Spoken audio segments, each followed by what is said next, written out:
trying to think of an ex that did that. I can't think. All right, we're recording. Oh, Just shut shit. up. What? Why'd you start that without telling me? All right, Oh, let's okay, just start. ready? You're good. Bing, bing. Sorry if you guys heard that other stuff. Sorry. Disclaimer. No Me Too, please, but sorry. Anyway. Hey guys, Pitmaster here. John, good to see you. Good to have you back. I'm here with the doc. I just got back from Florida. Oh my God, it was such a good trip. I went to a black belt promotion, and it wasn't just testing people to black belt. It was different degrees. So like, it was a first degree black belt to second. There's a couple of them. Then there's a couple third to fourth, and there was 14 people to start with. We ended it with 13, and Laborio was there with me, Ricardo Laborio, you know, the founder of American Top Team and one of the guy that beat Mario Spari in the super match. One of the best jiu-jitsu guys on the planet. He's been on the show. He's been on the show, and he was there with me helping promote these guys. So it was me, Laborio, and Frank Silverman, and Mike Metzger, who own a chain of martial arts gyms called Championship Martial Arts, and they're in Orlando, Florida. And then they have an affiliation where they affiliate different schools all around the country, and it's called Championship Martial Arts.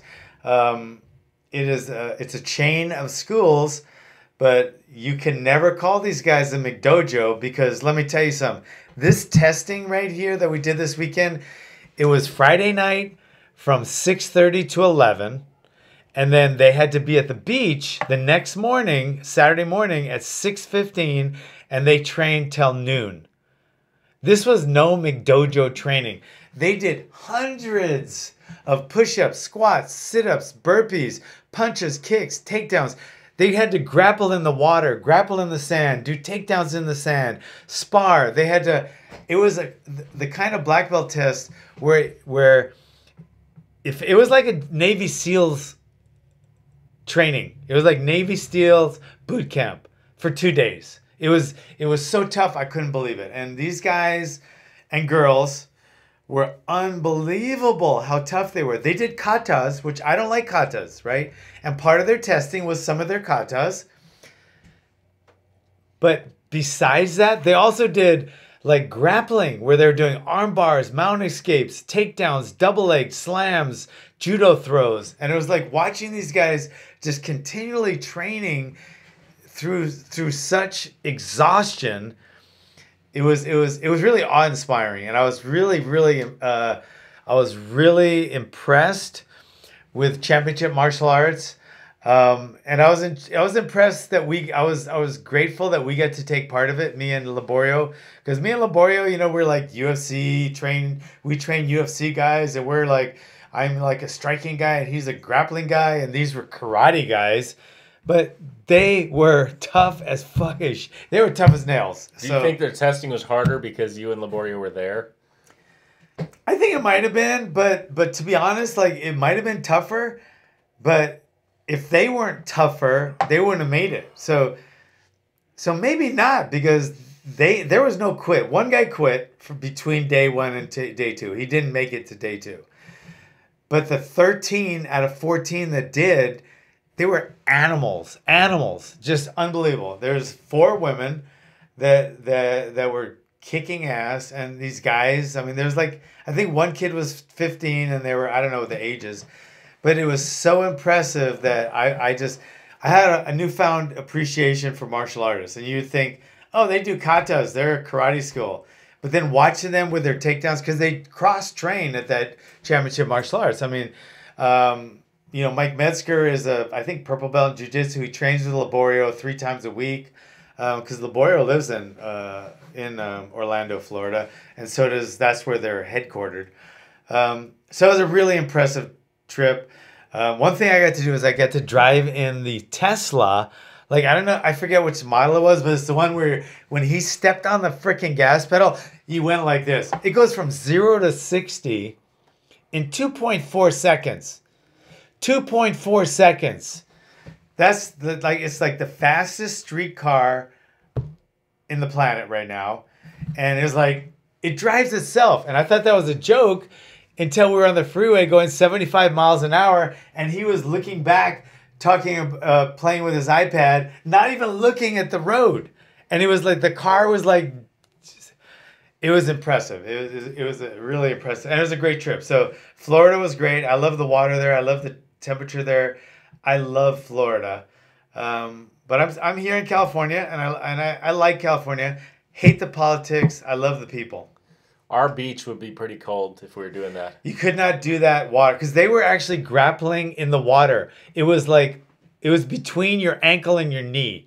They were actually full on underwater grappling, and then they'd come up a little bit. Then the tide would come out, and it was so impressive that I couldn't believe it. They were doing takedowns in the water, then judo throws in the water. Then I made a ring in the soft sand, and they had to do full-on takedown sumo. So they would take each other down, push each other out, and then I played tag team sumo. We did tag team wrestling. These people were tough, let me tell you. There was no quit in any of them except for the one. One guy punked out. But the other ones were like, oh, man, these guys are not just your average karate guy. They might do their katas and think they're just karate, but they also cross-train. They knew how to do takedowns, throws, mount escapes, mounts, arm bars. It's so impressed. Championship martial arts is and they're very successful. Each school grosses enough each month to afford their instructors and stuff a very comfortable lifestyle. It's a good lifestyle to be a martial arts instructor. And these guys have been able to, and I think I do too, been able to become a traditional martial arts school where we do belt testing, we do traditional martial arts stuff. We have a gi and stuff like that, but we're also very effective. And we've been able to juggle that very well. And this school is too, Championship Martial Arts, and we are actually affiliated with them, and I'm proud to be there. Cool. So what else we got? What else we got? We got fights that were on this weekend, the Bellator fights. Bellator fights. Let's talk about some Bellator fights. So I got to tell you one thing. Man, those were good. I thought they were pretty good fights. That was a good card. The main card was good. I don't know. Where's the difference now between Bellator and the UFC? I think UFC is still this much higher end because, okay. I got to tell you, I loved watching it. You got Mike Goldberg announcing, along with Big John McCarthy announcing. The refs are Herb Dean. They got the same refs. Yeah. I don't know. It's a circle instead of an octagon. Other than that, man, the talent is they had some pretty good talent. Yeah, I mean, okay, I'm looking at this right now. Okay. Yeah, Gegard Mousasi and Rory McDonald. So those two guys are top level UFC. Okay, so yeah. They're top level Bellator. Both of them have belts. Right. But if they were in the UFC, they both be top level UFC. They're top level. Okay, so they were top level. Rampage and Vanderlei wouldn't be top level, but because of their history and who they are, they'd be fighting in the UFC. And their fight was freaking 10 times better than I thought it'd be. I was impressed with both of them, to be honest. You know what I was impressed with at that fight is the announcers both say, yeah, these guys are well past their prime. So it's not like they're trying to put on these fights and they're hyping them up like they're something they're not. Yeah. The guys, they're 40 and 42 years old, but they put on a good fight. It was a good fight. Now, I mean, they're straight. I mean, they come out with it that they're kind of a little past their prime. Doesn't mean it wasn't entertaining. No, when you put them together, it's the styles and the people that make the fight. Like Rampage coming down to 205 wouldn't do that well against any 205 guy in the UFC, or to be honest, probably in Bellator right now. And either would Vanderlei, but against each other, putting those two guys together, it's an entertaining fight, and they showed everything, including their skill level and their heart. I mean, they both got tagged. But just my point is the difference. You look at UFC, you look at Bellator in years past for me, and you're like, okay, UFC is where everyone wants to be. Bellator is kind of like the secondary. Some fighters go there after they can't be in the UFC. I think that gap... Or on their way up. But I think that gap might be narrowing is my only point. I think it's narrowing, but I still think there is a point. I think if you guys know baseball, you got single A, double A, triple A baseball, then they go to the majors. And so triple A would be like Bellator. But it's a lot closer to the majors than it used to be. but it's still one step below it. But with guys like Aaron Pico and Douglas Lima, and Gegard fighting Rory. Well, let's talk about these fights. All right, listen. So the first one on the main card was Aaron Pico and Higo, Leandro Higo. Wasn't it Gilbert Melendez's wife?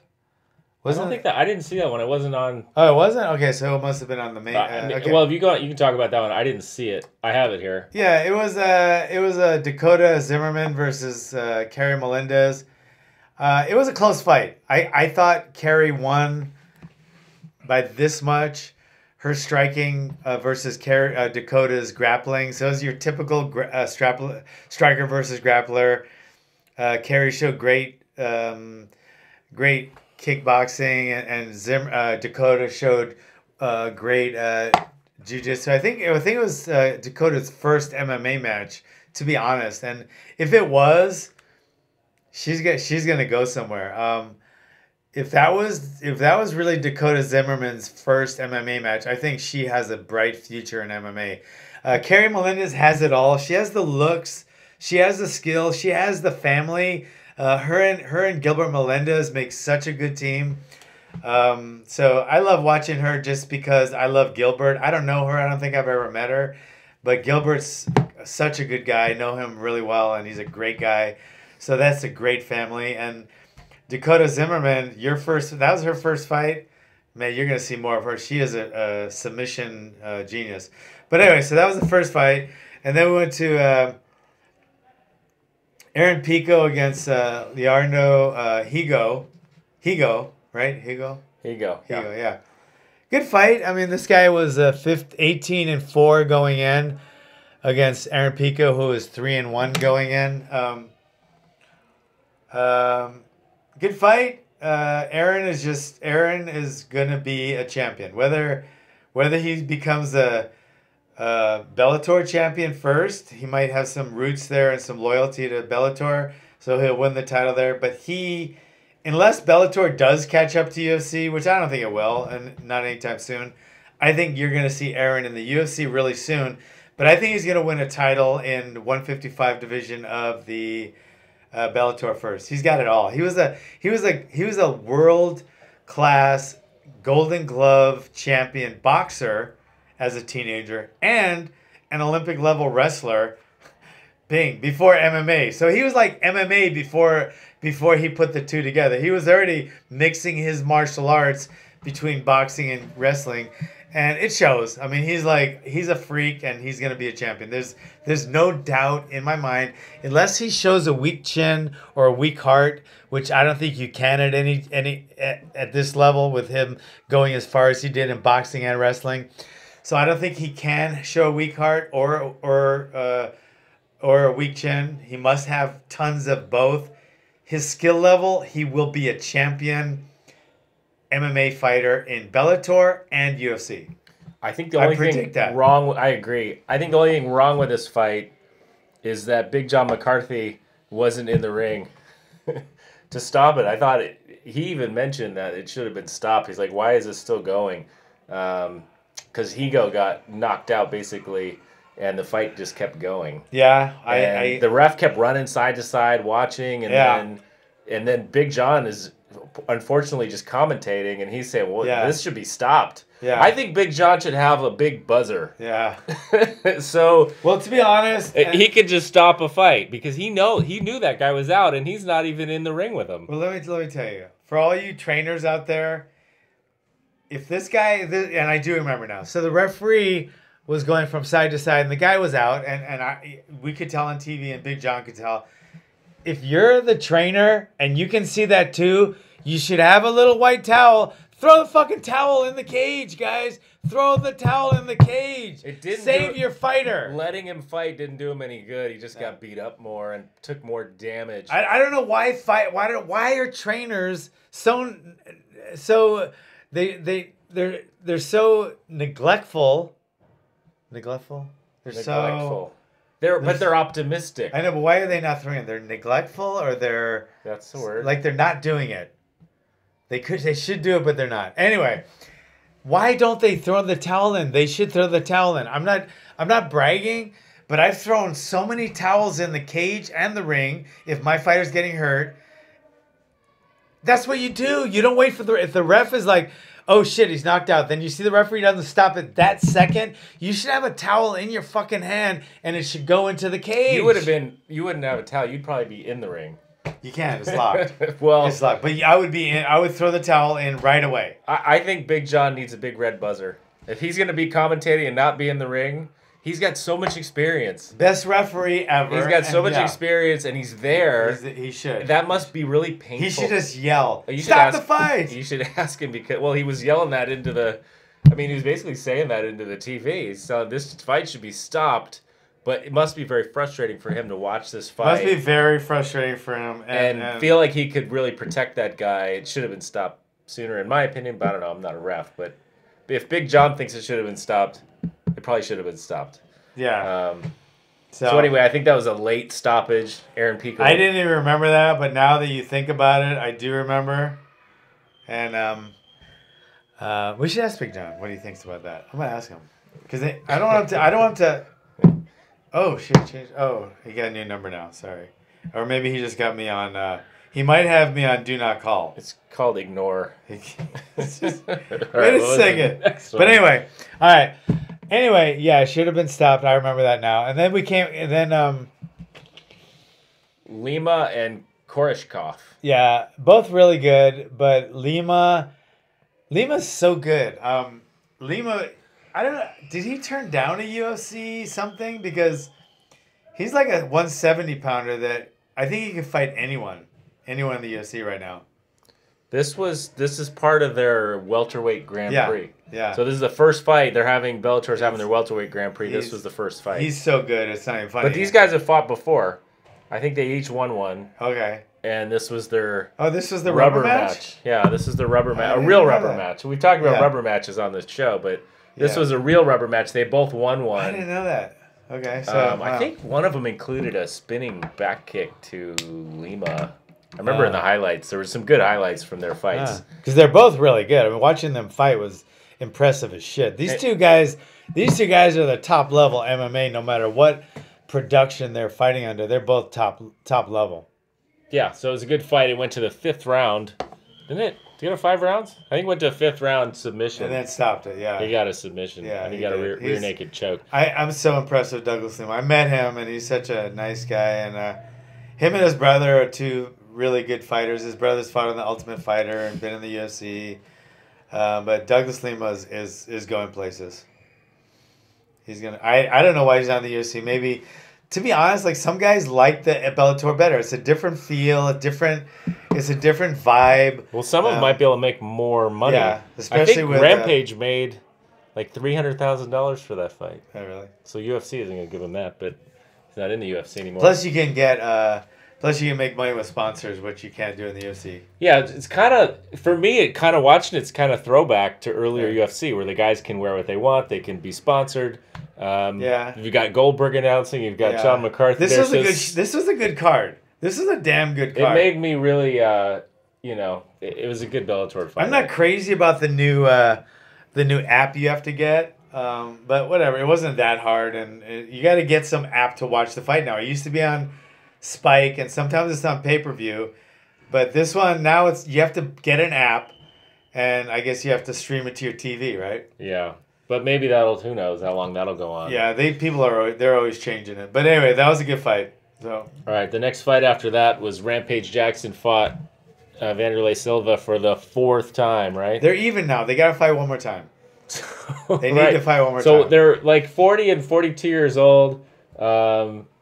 I don't know. Rampage was huge. I think he definitely had quite a bit of weight on Silva in this fight. Yeah, it's on there. 265 versus 230. So, yeah, it was a good fight. I was super impressed with both of them. I think Rampage looked really good, but I think Vanderlei came back from like adversity swinging, man, and the fight went back and forth. I mean, there was a couple times where you thought Rampage was in trouble. And he came right back. Yeah, he came right back. He did. He did. I mean, Rampage has a chin. I don't think Rampage has ever been knocked out.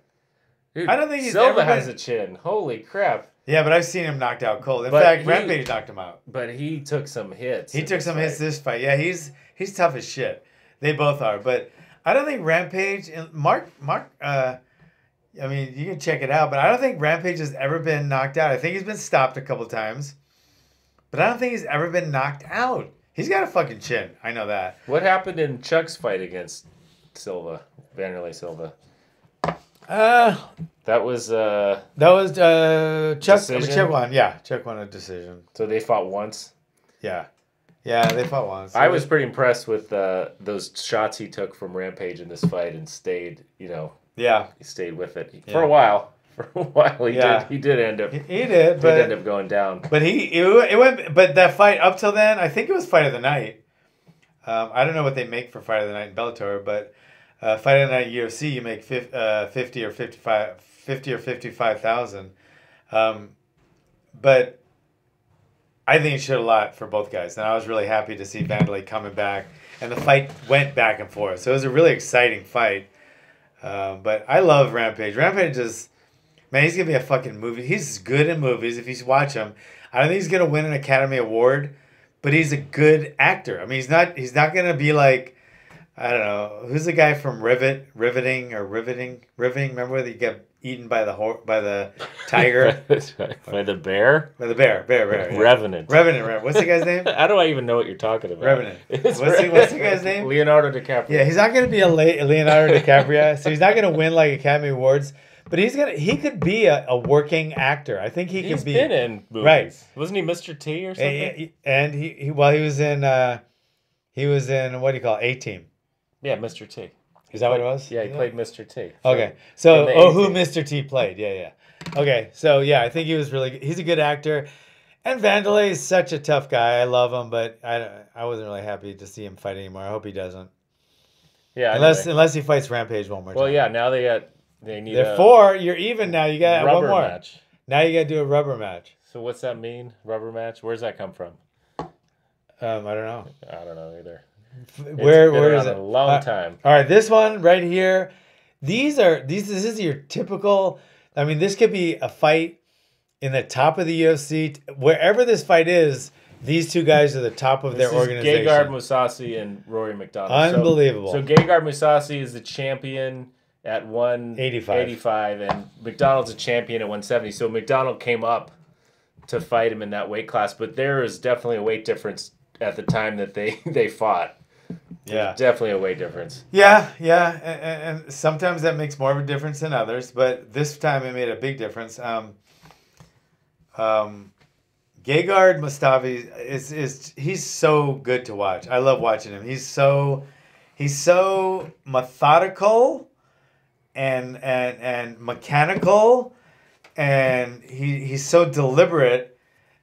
And when he's on top of you, he's so fucking heavy. I mean, I've never seen anyone get out from under him. And he just once he gets on top of you, he'll pound you. And that's I mean, it's kind of weird because he's known to be a kickboxer. I mean, I think he fought K1. He's K1 level kickboxer, and he's so good at striking. But then once he gets you to the ground, he all of a sudden he becomes a ground fighter. And he has some submissions too, but he's just an all-around MMA fighter. But I always just picture him like being a stand-up guy. But he took Rory down and just beat him down. I mean, it was kind of even for like 10 seconds, and then Gegard just came forward and he's like a machine. I thought that what won this fight for Gegard was his jab, and the straight right he was throwing were just brutal. The slow motion replays they had of that jab, I mean, they look pretty damaging for a jab. I don't know who else has a jab like that, but it seemed pretty effective. And I think McDonald didn't want to stand with him anymore and was trying to take him down ineffectively, and ended up getting basically taken down. It was, yeah. And then got just pounded. Brutally. But I thought jab was impressive. I don't know if that's all timing or speed and power. I mean, it wasn't just, he wasn't touching him. He was really blasting him with his jab. And kudos to Rory for wanting to come up to 185 after being the 170-pound. I mean, presently the 170-pound champion, and for coming up to 85 to meet a guy like Gegard is like, You got to be fucking crazy to want to do that. But he did it, and he fucking went in there and fought him. Gegard Mousasi, for all you guys out there, old timers, boxing fans, Gegard Mousasi reminds me of Carlos Palomino. Okay, for all you old timers, Carlos Palomino, the way they fight, stand up, is boxing. But if you don't know who Carlos Palomino is, YouTube him and check out some of his fights. And the stand up look like it. The way he just powers that jab and has that straight right hand, reminding me of Carlos Palomino. But he's brutal.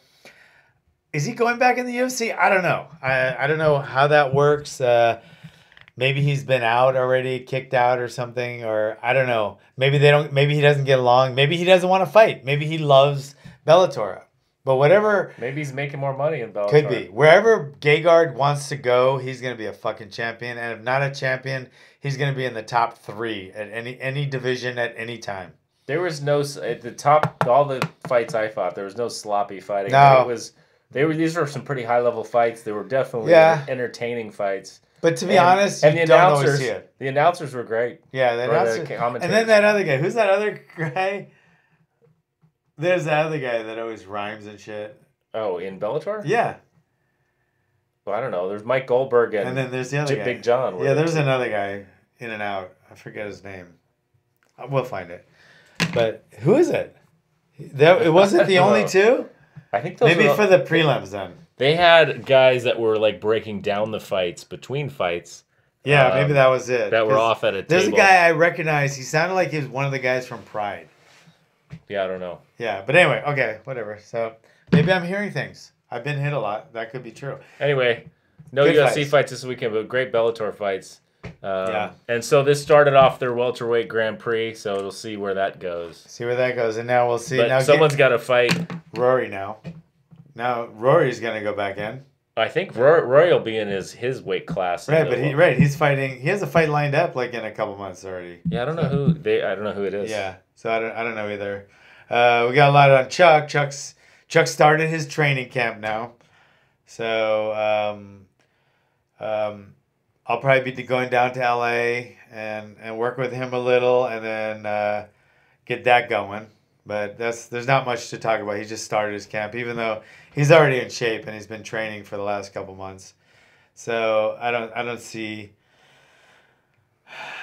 too many ways that Tito can beat him. Just like, I mean, I don't know. Just like, I mean, to be honest, it's like maybe it's not quite as bad, but it'd be like you training a UFC fighter for a title. Right? Versus me training him, who would do a better job, or maybe me doing a rotator cuff surgery, and So I mean, we're just basically what I'm trying to say is they're in different leagues. Even though Tito's really a game guy and he's a tough guy and he's a go-getter, he's just never been in Chuck's league. So I went back and watched both of those fights. They're 2 fights, which weren't that far apart, but these were like spectacle level fights. Man, Chuck was impressive. Holy cow, in both of those fights. Just brutal beatdowns of Tito's got to be scared. I mean, if you go back and watch either of those fights, I mean, I would be scared to beat Tito. Yeah. I mean, I had to rematch against the guy I've talked about before who knocked me down and hurt me so bad, and then I fought him again, and it just played in my head. Then I knocked him out, and then I fought him a third time, which is called rubber match. But even going into the third match, it was just in my head, like, fuck, this guy hits so hard. And so with Tito, he's got 2 of those with no wins. At least the third fight, I was thinking the way I knocked him out. I was like, well, at least I got a chance because I knocked him out. What is Tito going to draw from in his memory banks of what am I going to do different against Chuck? I mean, I've been knocked out bad once and been the shit beat out of me the second time and then knocked out the third round, right? So where's he gonna think of? Where's his light at the end of the tunnel? For Tito? Yeah. Well, if he can get a win, he can at least say he beat Chuck. But no, I know. But when how is he gonna beat him? Where's the tunnel? Where's at the light? How is he gonna beat him? A left hook, a straight right, a double leg? How is he gonna beat him? Because he's not gonna take him down. Yeah. I don't know. I don't know. I don't know. It'll be an interesting fight. I don't know. Going back and watching those two previous fights, they were pretty exciting fights. But Tito was just outclassed. I was there, by the way, guys. I remember there was a couple beatdowns. Yeah, there's a great shot of you. Okay, so you're in Chuck's corner, and Chuck's tired and comes out or whatever. You've got the water bottle. You're drinking out of it. I get thirsty. Chuck's water. You're the trainer. You got water for Chuck, and you're just sitting in the back drinking his water. I used to get so thirsty when I was training people. The water's right there. It's like, and I'm trying to yell. And you know what? Big John looks so young. He was the ref. He looks so young. If you go back and watch those fights, he looks really young in those. Great fights. You guys should all go back and watch both of those fights coming up to Chuck's next fight. If you're an MMA fan, you should have Fight Pass. You should have. And now you got to get this new thing too.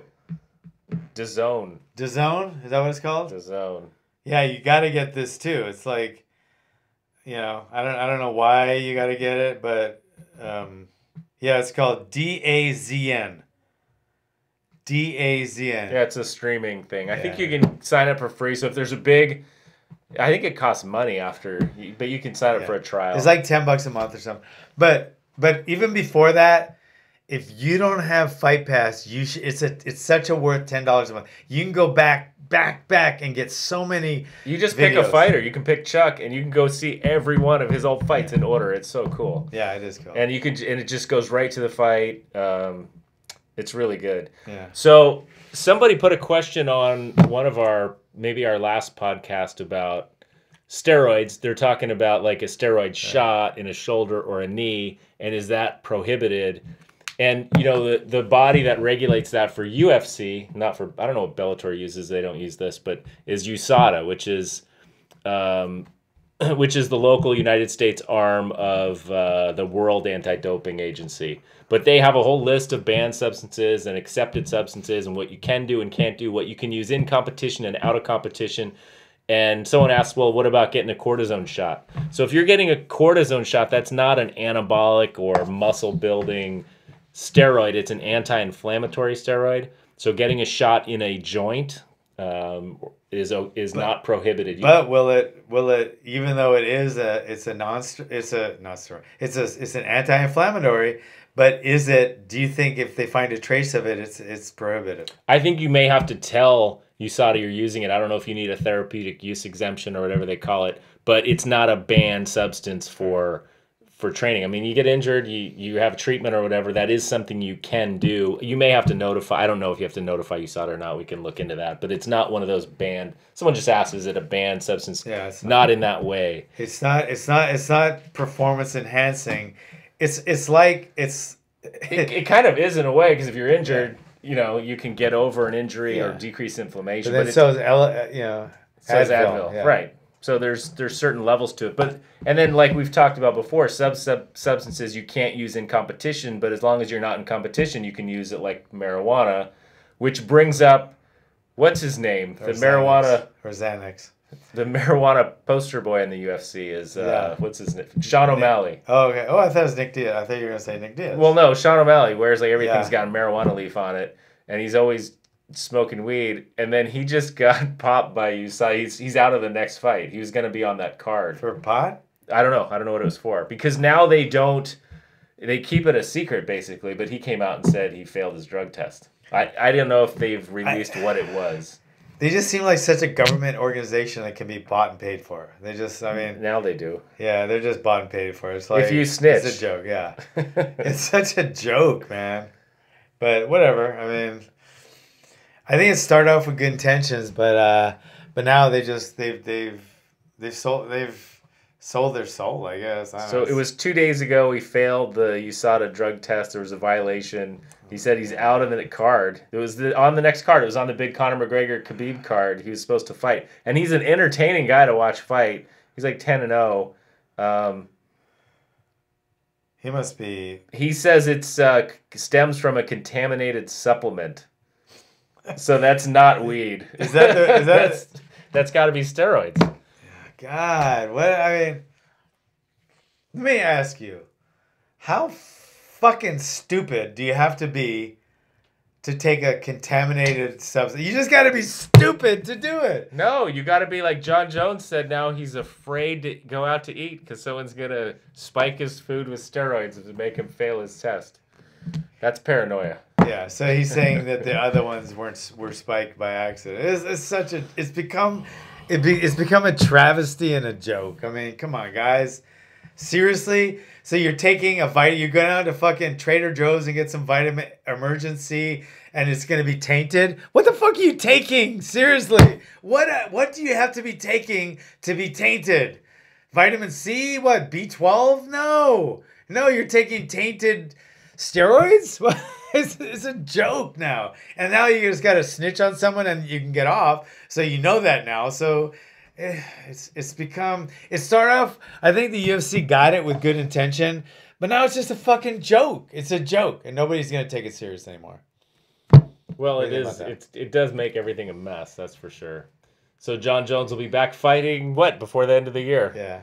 I'm not going to be rooting for him personally. Yeah. So I hope DC never fights him again. No. He has nothing to prove to fight John Jones. I just think if you fight and you get busted for steroids, it erases whatever you've accomplished, because that means whatever you've accomplished, you only accomplished because of roids. I mean, that's to me, that's common sense. You can think that way. I mean, to me, 2 + 2 is 4. That's 4.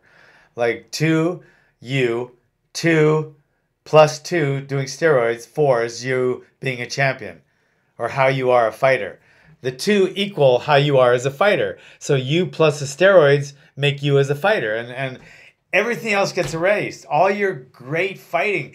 John Jones was known as the best fighter ever. And I agree with that.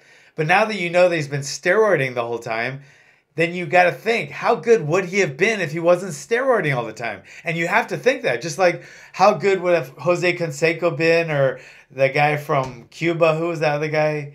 The home run hitter with all the steroids. From Cuba? Yeah, I think he was from Cuba, Panama or Brazil. I don't know baseball. But anyway, so and all these home run hitters that get popped for steroids, it takes away their home runs. It takes away because they probably wouldn't have got him if they didn't do steroids.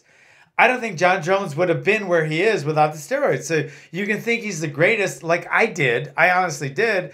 But now when I look back, all his great accomplishments were accomplished with the help of steroids. So it takes away from everything. It takes it all away. And that's such a shame. It's a fucking travesty is what it is. But it's true. I mean, he did that on purpose. Nobody forced him to do steroids. So he chose to do steroids. Then he made it to the top and he was the greatest fighter because of the steroids. No? I agree. Can you disagree? Anyone out there disagree? Comment. If you disagree with that, I want to hear how you disagree with it.